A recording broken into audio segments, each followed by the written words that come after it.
Bueno, en esta segunda parte de la clase vamos a trabajar citosol y citoesqueleto, ¿sí? Puntualmente citoesqueleto. Este tema, como les dije al principio, lo encuentran en el cuadernillo 7 y 8, ¿sí? De los cuadernillos del CBC, y en el libro Fundamentos de Biología Celular y Molecular de Robertis en el capítulo 5. Bueno, para comenzar, ¿sí? Con este tema, tenemos que recordar algunas cuestiones, ¿sí? Que trabajamos en clases anteriores, como ¿sí? Que la diferencia principal entre una célula eucariota y una procariota es la presencia de un núcleo en la célula eucariota, por supuesto. El núcleo contiene, ¿sí? El material hereditario y lo mantiene separado, ¿sí? Del resto del contenido celular. Es decir, que la célula eucariota está compartimentalizada. Esta compartimentalización de la célula eucariota se debe, ¿sí? Al surgimiento de nuevos componentes durante el proceso evolutivo. Dentro de la célula eucariota podemos identificar, ¿sí? A grandes rasgos el núcleo, ¿sí? El citoplasma, fundamental o citosol, el citoesqueleto, la membrana plasmática y los otros organoides que vemos por acá en este gráfico. El citoplasma, ¿sí? Puede ser definido como el medio intracelular o matriz, ¿sí? Citoplasmática, que contiene complejos, ¿sí? De macromoléculas y los componentes celulares, y es el lugar en el que se desarrollan la mayoría de las reacciones celulares fundamentales para la vida celular.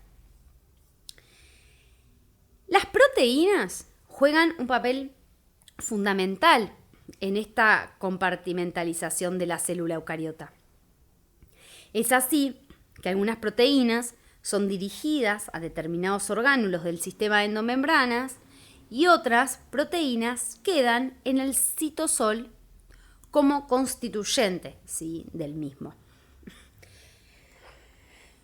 Una característica importante que tiene el citosol, el citoplasma, es que es un sistema coloidal, ¿sí? Y acá vamos a mirar esta imagen de acá.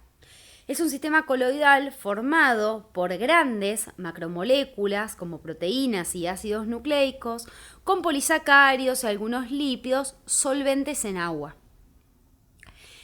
Al ser un material acuoso, ¿sí?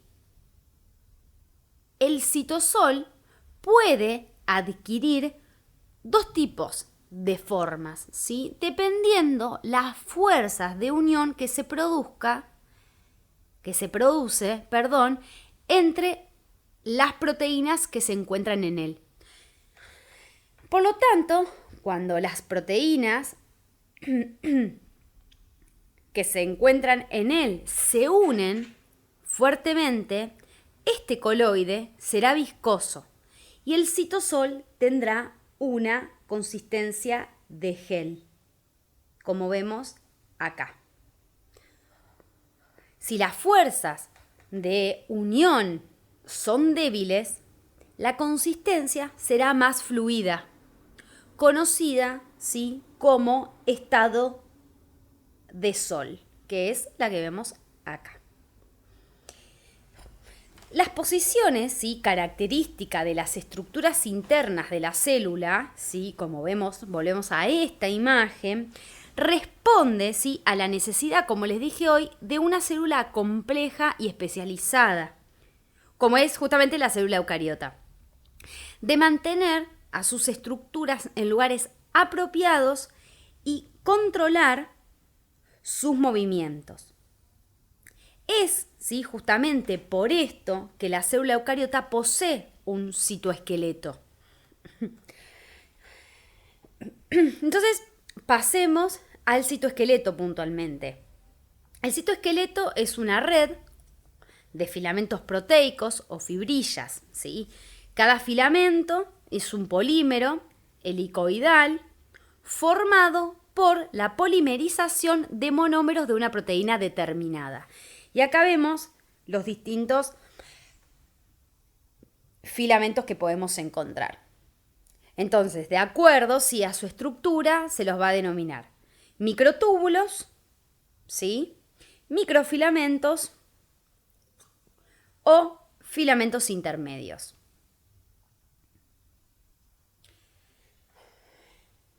En esta imagen sí podemos ver cómo se distribuyen. Y el citoesqueleto, como les dije un poco al principio, es importante, ¿sí? Debido a que sirve para dar forma, es decir, para organizar espacialmente la estructura celular. Es importante para la traducción de los mensajes que llegan desde el exterior de la célula, ¿sí?, al interior. Permite darle a la célula justamente una propiedad de transportar sus organelas, es decir, que posibilita los movimientos intracelulares, da soporte mecánico, da contractilidad y motilidad a la célula.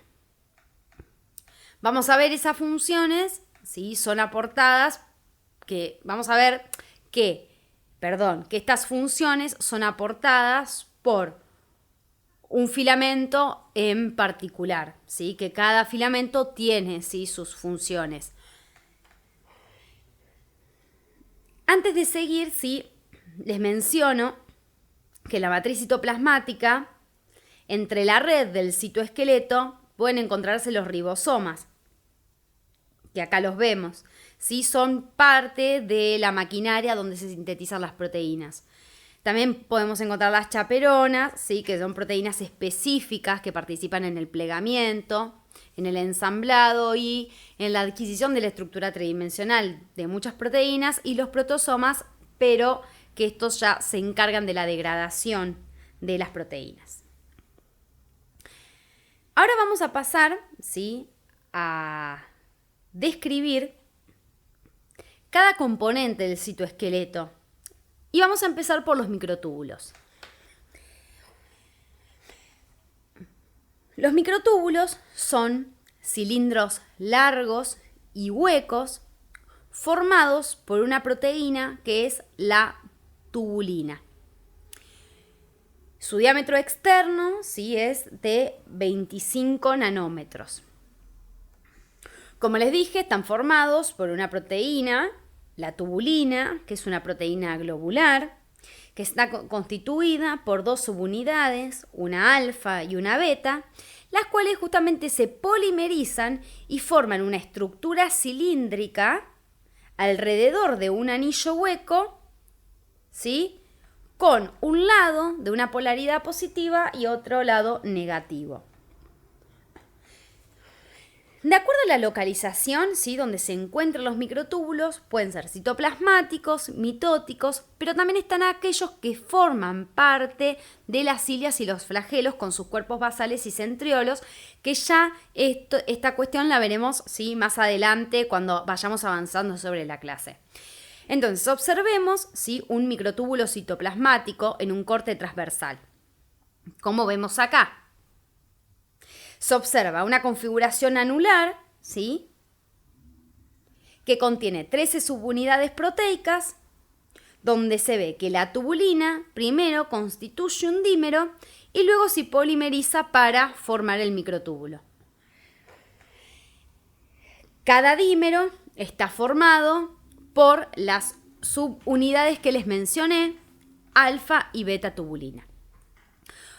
También, ¿sí?, los microtúbulos se les asocian otras proteínas, que esas las menciona MAPS, que acá están nombradas, que son proteínas asociadas a microtúbulos. Estas proteínas constituyen, ¿sí?, contribuyen a llevar a cabo las funciones de los microtúbulos. Veamos qué funciones, ¿sí?, tienen los microtúbulos. Los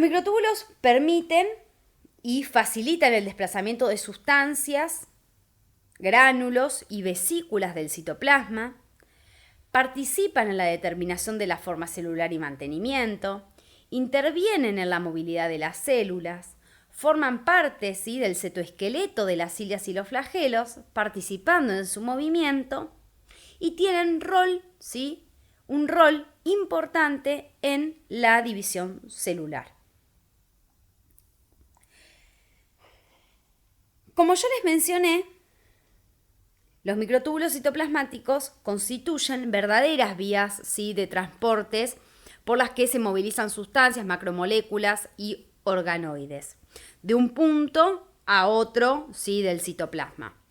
Esta función, ¿sí?, la función motora que tienen los microtúbulos, es realizada por la asistencia de dos proteínas motoras, la quinesina y la dineína. ¿Qué sucede? Cuando se hallan cargadas con el material a transportar, la quinesina se desliza hacia el extremo positivo del microtúbulo. Acá lo ven en la imagen. Y la dineína se desliza hacia el extremo negativo del microtúbulo. Las dineínas están formadas por 10 cadenas polipeptídicas. Sí, acá la vemos. Tiene un dominio motor formado por 2 cabezas que se unen a los microtúbulos y es lo que hace que se desplacen sobre ellos. La quinesina es una proteína formada por varias cadenas polipeptídicas que presenta 2 cabezas globulares, ¿sí?, como se ve acá, que se unen a los microtúbulos y que constituyen el dominio motor, y una cola que funciona como transporte que engancha a la sustancia o elemento a transportar. Este movimiento es dependiente de ATP, ¿sí?, que se une a las cabezas debido a que existe un sitio de unión al ATP con actividad ATPasa, y lo mismo sucede con las cabezas de las dineínas. El transporte por quinesinas, ¿sí?, lleva las vesículas u organelas desde el centro de la célula hacia la membrana plasmática. Bien, los microtúbulos citoplasmáticos, ¿sí?, nacen en el centrosoma, que es una estructura que está cerca o junto al núcleo. Este centrosoma se llama también centro organizador de los microtúbulos y está compuesto por un par de centriolos, ¿sí?, o diplosoma dispuestos de forma perpendicular, tal cual se puede ver en esta imagen. Y una sustancia que los rodea que se denomina matriz centrosómica o pericentriolar. En una sección, ¿sí?, transversal puede observarse una zona periférica, ¿sí?, si observáramos eso, un corte, una zona periférica con 9 conjuntos de microtúbulos o haces formados por 3 microtúbulos cada uno, conectados por un eje central. Siempre existe al menos, ¿sí?, un centrosoma por célula animal eucariota. Bien, ¿qué sucede? Desde ese centrosoma nacen los microtúbulos que se extienden por todo el citoplasma hasta arribar la membrana plasmática en la que se fijan. Estos microtúbulos pueden alargarse por polimerización de la tubulina o despolimerizarse por la despolimerización justamente de ella. Entonces, en palabras más fáciles, del centrosoma, ¿sí?, nacen los microtúbulos que se esparcen del centro de la célula a la periferia como si fuesen rayos. Exactamente se ve en esta imagen. Los microtúbulos ciliares forman, ¿sí?, el eje de las cilias y los flagelos. Ambos tienen una estructura similar y se organizan a partir de un cuerpo basal. Acá se ve, ¿sí? Es la imagen que vemos acá. Están formados por microtúbulos, ¿sí?, que constituyen el axonema. Estos microtúbulos están compuestos de la siguiente manera. Si observamos un corte transversal, que es este que vemos acá, vemos 9 pares de microtúbulos, acá se ven, dispuestos en círculo alrededor de un par de microtúbulos centrales. Cada microtúbulo del par central es un microtúbulo completo, pero cada uno de los microtúbulos o dobletes de microtúbulos exteriores están compuestos por un microtúbulo completo y por uno incompleto, ambos fusionados, ¿sí?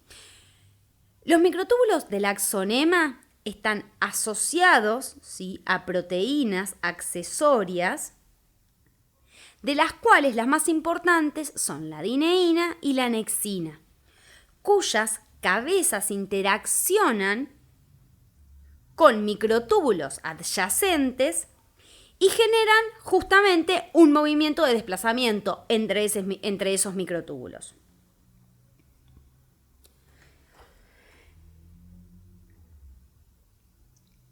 Los cilios, ¿sí?, son evaginaciones delgadas y cortas que sobresalen de la célula, ¿sí?, se encuentran en un número abundante y realizan un movimiento coordinado. En cambio, los flagelos son muy parecidos a los cilios en cuanto a su estructura interna, pero son mucho más largos y se encuentran aislados en la célula, es decir, que en poca cantidad, y realizan un movimiento ondulante.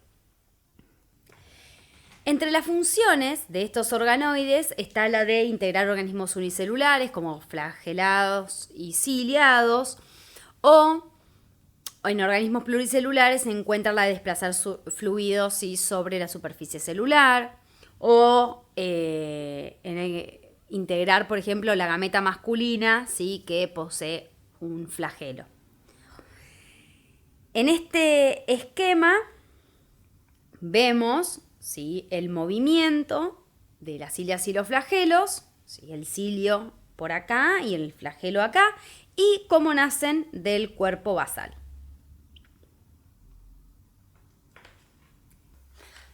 Los microtúbulos citoplasmáticos se disponen justamente en el citoplasma por debajo de la membrana, paralelos a ellas, otros la atraviesan en diferentes direcciones y a su vez los microtúbulos se fijan en las endomembranas por otras proteínas. Acá, ¿sí?, pueden ver de forma muy esquemática cómo del centrosoma nacen los microtúbulos que se esparcen del centro de la célula, ¿sí?, hacia la periferia celular, como si fuesen rayos, como les había explicado hoy.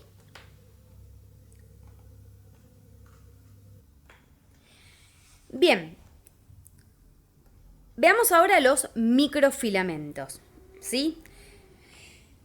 Los microfilamentos de actina están formados por una proteína globular, la actina, ¿sí?, que en presencia de ATP van a formar polímeros que da lugar a un filamento de 2 hebras enrolladas en hélice, que es lo que formaría el microfilamento de actina, como vemos acá, filamento de actina. Los filamentos de actina o microfilamentos poseen un diámetro de 8 nanómetros y son más flexibles, ¿sí?, que los microtúbulos. Hay un conjunto de moléculas de actina, conocida como actina G, que une al ATP para formar microfilamentos que se unen en largas cadenas de A2 para poder formar justamente estos microfilamentos. Estos filamentos pueden disgregarse, ¿sí?, o ensamblarse a lo largo de la vida celular. Y cada filamento de actina tiene también, como les había dicho con los microtúbulos, una polaridad, ¿sí? Es decir, tienen un extremo positivo, que es este, por el cual se produce el alargamiento cuando se están formando, y uno negativo.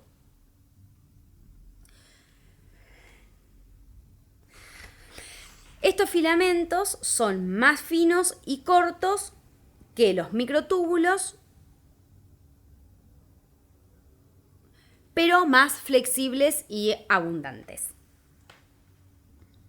Sobre la base de su distribución en la célula, los filamentos de actina se clasifican en corticales, ¿sí?, los cuales se ubican por debajo de la membrana plasmática, donde constituyen el componente citosólico más importante, y los transcelulares, ¿sí?, dado que son aquellos filamentos que atraviesan el citoplasma en todas las direcciones. Los microfilamentos de miosina se van a formar por la polimerización de otra proteína que es la miosina. Hay distintos tipos de miosina, ¿sí?, como vemos en este dibujo, ¿sí?, en este esquema, la 1, 2, 5. La miosina tipo 2 está formada, ¿sí?, como vemos en esta imagen, por dos cabezas pegadas de dominio globular unida a una cadena liviana de dominio fibrilar cada una. El dominio fibrilar, ¿sí?, de una cadena se entrelaza con el dominio fibrilar de la otra cadena para formar una cola. Las cadenas pesadas, ¿sí?, de dominio globular forman la parte motora de la miosina.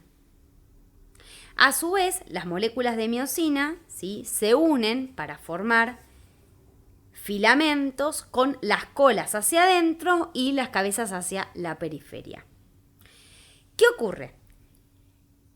Las cabezas, ¿sí?, de la miosina se pueden unir a los filamentos de actina, como vemos acá, ¿sí?, como vemos en esta imagen,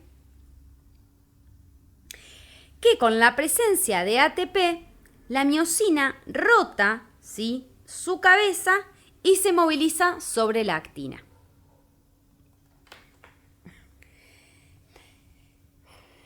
Veamos entonces las funciones que tienen los microfilamentos. Los microfilamentos participan, ¿sí?, en la división celular, formando el anillo contráctil que divide al citoplasma en dos, ¿sí?, como vemos acá, permitiendo la separación del mismo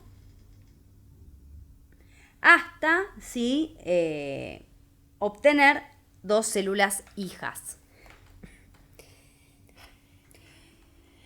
Otra función que tienen los microfilamentos es que participan de la contracción muscular. El músculo, ¿sí?, está formado por células muy alargadas de forma cilíndrica que se denomina fibra muscular. Y acá las podemos ver. Los filamentos de actina y de miosina se encuentran en la fibra muscular organizados en una estructura denominada sarcómero, ¿sí?, como la vemos acá. Y en el centro de la miosina y la actina se encuentran intercalados. Entonces, ¿qué sucede? Cuando por una estimulación, ¿sí?, nerviosa aumenta el nivel de calcio en la célula, las cabezas de la miosina se van a unir, ¿sí?, a los filamentos de actina, hidrolizando el ATP, que se usa para rotar las cabezas de la miosina, que van a arrastrar a los filamentos de actina hacia el centro del sarcómero, acortando la longitud del mismo y produciendo, por lo tanto, un acortamiento de la fibra. Si este proceso se da de forma repetida en todos los sarcómeros, se produce el acortamiento de todas las fibras musculares y es lo que se conoce como contracción muscular.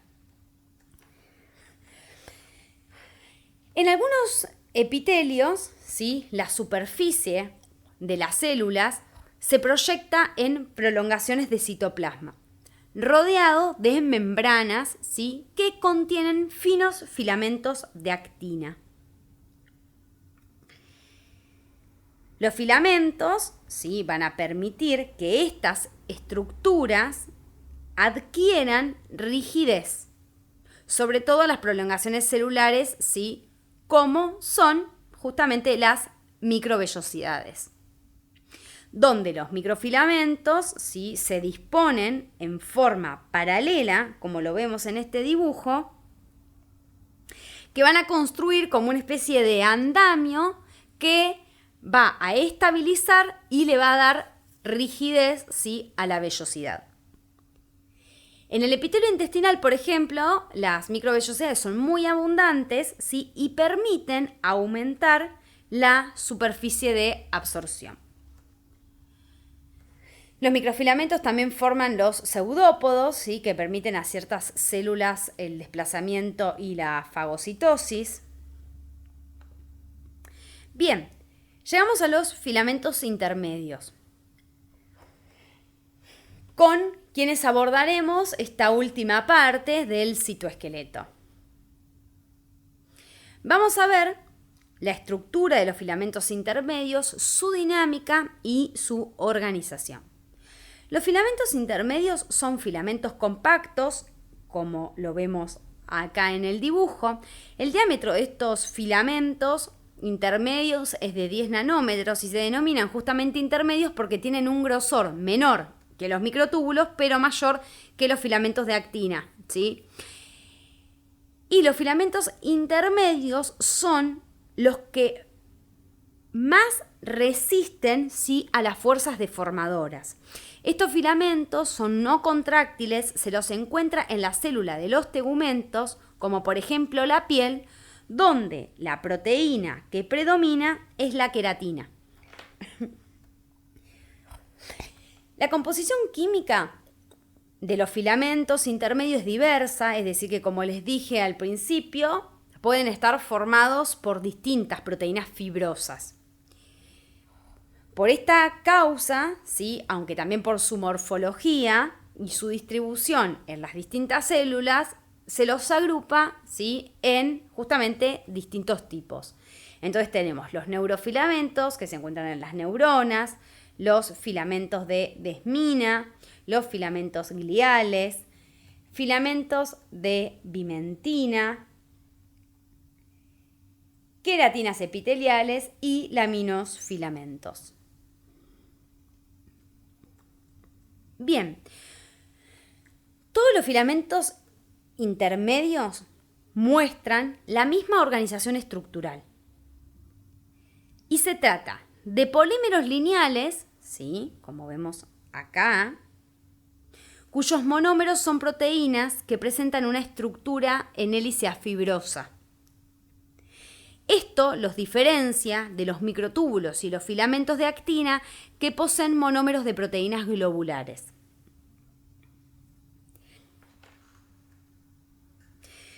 Para formar estos filamentos se requiere, además, de esas proteínas fibrosas, que una proteína fibrosa se una a otra proteína fibrosa. Es decir, ¿sí?, que se combinen lado por lado y compongan dímeros lineales, como se ve en esta parte. Después, ¿sí?, interaccionan dos dímeros superenrollados, ¿sí?, y forman un tetrámero, como se ve acá. A continuación, ¿sí?, esos tetrámeros se conectan por sus extremos y dan lugar a estructuras cilíndricas alargadas llamadas protofilamentos, como se ve en esta imagen.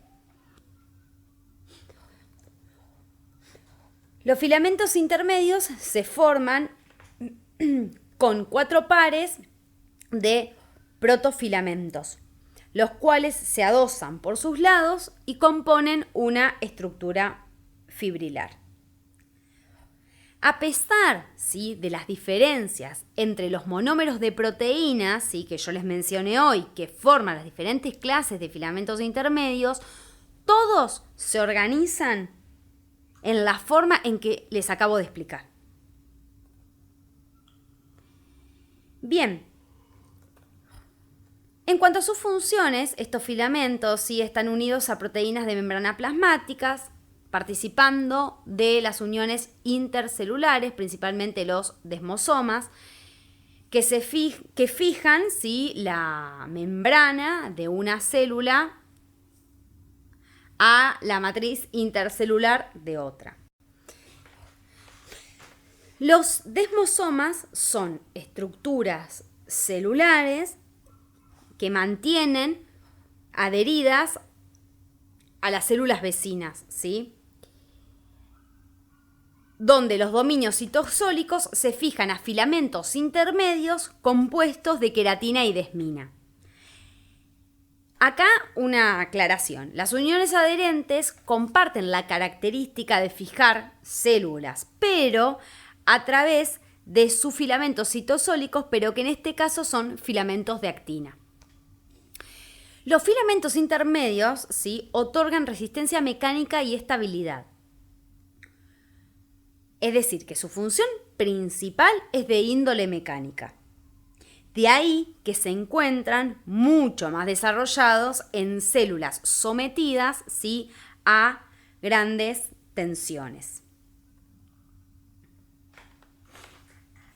Los filamentos intermedios sí forman una red continua tendida entre la membrana plasmática y la envoltura nuclear, alrededor de la cual componen una malla filamentosa, ¿sí?, compacta, y también existe otra malla de filamentos que cubre la cara, ¿sí?, interna de la envoltura nuclear. Bueno, vamos llegando al final de esta clase y vamos a ver, para cerrar, el síndrome de Cartagener. La dineína, sí, presente en los brazos de los cilios, son de gran importancia para la motilidad de ellos. Y el síndrome de Cartagener es una enfermedad poco frecuente, hereditaria, autosómica recesiva, asociada a disinencia ciliar primaria, caracterizada, ¿sí?, por la disfunción de las células ciliadas, es decir, que es un ejemplo de síndrome que presenta los cilios del epitelio respiratorio inmóviles. Este síndrome se produce por una alteración de los brazos de la dineína del cilio, que pueden ser anómalos o faltar por completo. Las personas pueden presentar, ¿sí?, sinusitis o bronquiectasias secundaria a la deficiencia congénita de la actividad de los cilios, como les estuve diciendo hasta recién. La bronquiectasia representa una dilatación, ¿sí?, anormal, permanente de las vías respiratorias. Estos pacientes presentan un aumento de tamaño de los bronquios debido a la incapacidad, ¿sí?, de transportar moco por las vías respiratorias mediante los movimientos ciliares del epitelio. Y debido justamente a esta presencia de un epitelio respiratorio alterado, en el que faltan los brazos de la dineína de los cilios, y al existir una reducción de la función mucociliar del epitelio, las personas suelen presentar infecciones, ¿sí?, crónicas y repetidas de las vías respiratorias, tanto alta como baja. Estas personas pueden presentar también situs inversus, es decir, que algunas personas presentan órganos del abdomen y también en ocasiones del tórax ubicados, invertidos respecto, ¿sí?, de su ubicación normal. Bueno, eso es todo por esta clase. Espero que se haya comprendido. Les dejo un abrazo y gracias por su atención.